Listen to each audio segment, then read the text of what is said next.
والنازعات غرقا والناشطات نشطا والسابحات سبحا فالسابقات سبقا فالمدبرات أمرا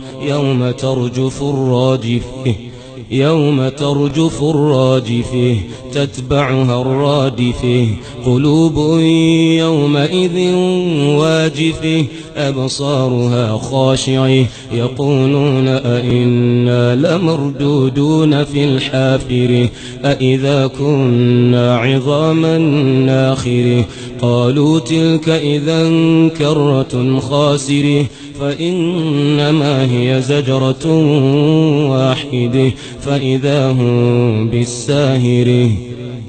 هل أتيك حديث موسى إذ ناديه ربه بالوادي المقدس طوى اذهب إلى فرعون إنه طغى فقل هل لك إلى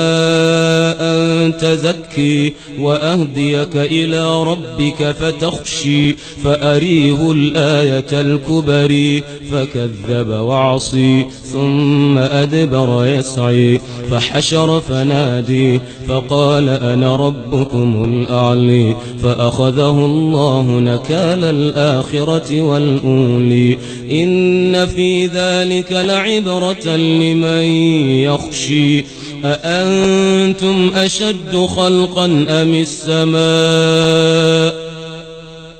بنيها رفع سمكها فسويها وأغطش ليلها وأخرج ضحيها والأرض بعد ذلك دحيها أخرج منها ماءها ومرعيها والجبال أرسيها متاعا لكم ولأنعامكم فإذا جاءت الطامة الكبرى يوم يتذكر الإنسان ما سعي وبرزت الجحيم لمن يري فأما من طغي وآثر الحياة الدنيا فإن الجحيم هي المأوى وأما من خاف مقام ربه ونهى النفس عن الهوى فإن الجنة هي المأوى يسألونك عن الساعة أيان مرسيها